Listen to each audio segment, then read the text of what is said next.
Sebelum masuk ke pilkada, kita ingin melihat potret Jawa Barat hari ini dilihat dari apa? Dari indikator makro yang sudah dikeluarkan, yang sudah diukur oleh pemerintah. Apa itu ukurannya? Yaitu indeks pembangunan manusia. Dan turunannya bisa dilihat nanti dalam indeks pendidikannya, indeks kesehatannya, dan juga indeks daya belinya.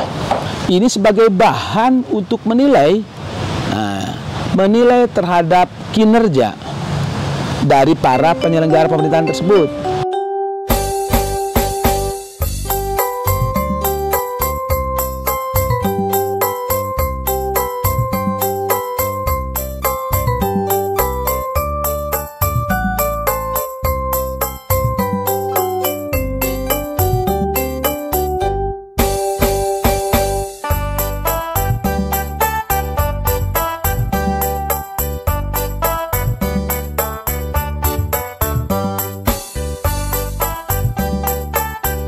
Ya, IPM, Indeks Pembangunan Manusia di Jawa Barat hari ini yang tertinggi dicapai oleh Kota Bandung.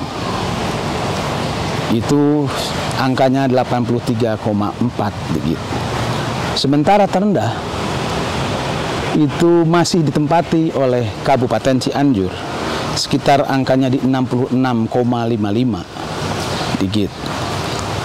Nah, dari dua capaian tersebut, yang satu menunjukkan sebagai kota, yaitu Kota Bandung, menjadi ibu kota provinsi. Yang satu di sebelah selatan, ya, Jawa Barat bagian selatan, yaitu Kota Cianjur. Kalau kita bandingkan antara Bandung yang sudah capai 84,3 dan Cianjur 66,55 baru mencapai itu, ada sekitar jarak atau perbedaan di 15,6 digit. Bayangkan itu. Jadi begitu kesenjangannya, begitu besar sekali dilihat dari kondisi IPM hari ini antara Cianjur yang terendah dengan Kota Bandung yang tertinggi di Jawa Barat.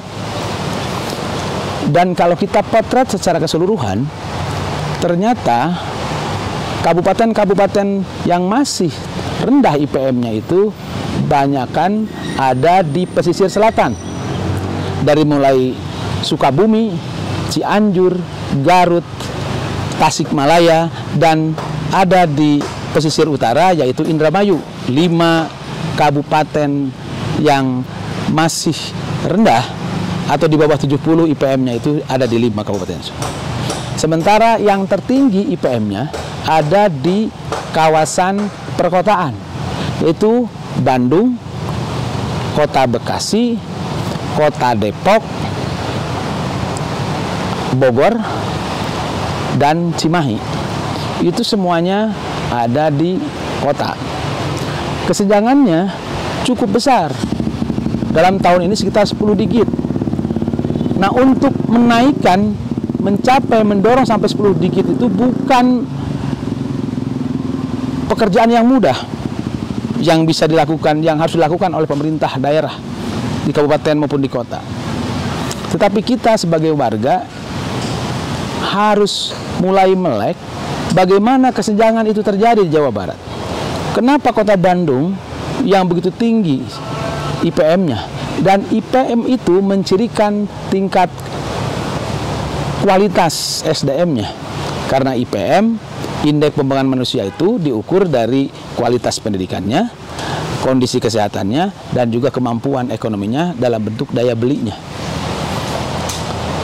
Jadi bisa dibayangkan bagaimana kesenjangan yang terjadi hari ini. Ada sekitar 16,5 digit antara IPM terendah di Cianjur yang 66,55 dengan IPM Kota Bandung yang di angka 83,4. Ada 16,5. Bagaimana itu pertanggungjawaban Gubernur Jawa Barat untuk mendekatkan kesenjangan, untuk menyempitkan kesenjangan itu? Apa yang dilakukan oleh Pemprov Jawa Barat? Apa yang dilakukan oleh Gubernur Jawa Barat? Nah, paling tidak kebijakan-kebijakan Gubernur Jawa Barat harus juga melihat dari kesenjangan itu. Nah, dan potret ini menunjukkan kesenjangan dan menunjukkan bagaimana kurang pedulinya pemerintahan yang lebih tinggi di provinsi, di level gubernur, untuk mendorong agar daerah-daerah yang masih tertinggal, yang masih rendah IPM-nya itu menjadi perhatian lebih dari pemerintah provinsi. Nah, nanti kita harus lihat kebijakan-kebijakan provinsi seperti apa. Jangan sampai provinsi sendiri mendorong daerah-daerah yang sudah lebih maju dengan kebijakan-kebijakan, terutama dalam hal anggaran. Kita tahu bahwa provinsi Jawa Barat APBD-nya itu kisarannya sudah di angka 42 triliun. Nah, dari 42 triliun ini, itu kan ada yang dibagikan kepada kabupaten kota.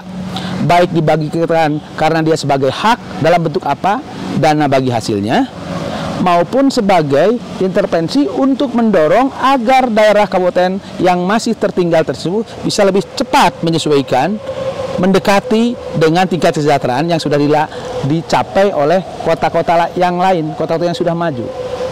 Kalau ini tidak dilakukan, maka dikhawatirkan semakin nanti ke depan ini akan semakin lebar jurangnya, dan itu akan berpotensi akan menimbulkan ketidaknyamanan bagi daerah-daerah yang selalu terus tertinggal. Nah, selain tadi kesenjangan, kita juga harus melihat berapa besaran APBD tersebut untuk meningkatkan 1 poin IPM dari setiap kabupaten itu dibutuhkan berapa duit. Nah, ini juga kita harus lihat. Tidak serta-merta bahwa kabupaten atau kota yang lebih besar ya APBD-nya itu selalu lebih efektif dalam meningkatkan kualitas kehidupannya dalam bentuk IPM itu. Nah, ini kita harus memperbandingkan antara jumlah APBD-nya dengan jumlah penduduknya, maka keluarlah nanti rata-rata APBD dengan penduduknya. Dan berapa tingkat kenaikan IPM-nya selama misalnya 5 tahun ini dari kabupaten kota di Jawa Barat ini. Kita akan ketahuan kabupaten kota mana yang paling boros mengalokasikan anggarannya untuk meningkatkan 1 digit IPM tersebut. Apakah kota Bandung, atau kawasan-kawasan perkotaan, atau daerah-daerah kabupaten.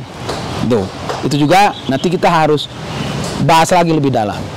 Nah, sebelum masuk ke situ, kita ingin melihat juga bahwa ternyata dari IPM yang 3 komponen itu ada pendidikan, ada kesehatan, ada daya beli.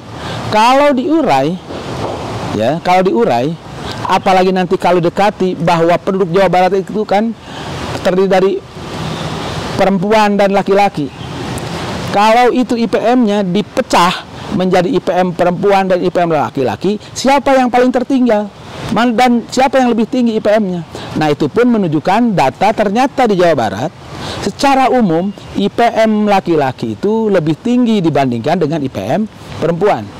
Itu menunjukkan ada kesenjangan, kekurangmerataan ya antara perempuan dengan laki-laki dalam hal apa? Dalam peningkatan kualitas kehidupannya.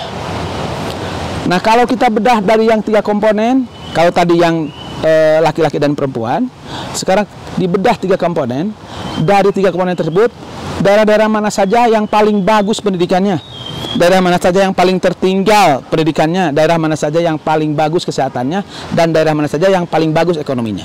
Karena dari 3 komponen tersebut tidak serta-merta atau tidak selalu sama. Misalnya kota Bandung pasti akan selalu bagus di seluruh parameter IPM. Tidak. Tetapi kalau kita bedah nanti per komponen akan ketahuan. Nah, seperti itu. Oke, kita akan lanjutkan ke detil-detil berikutnya. Terima kasih.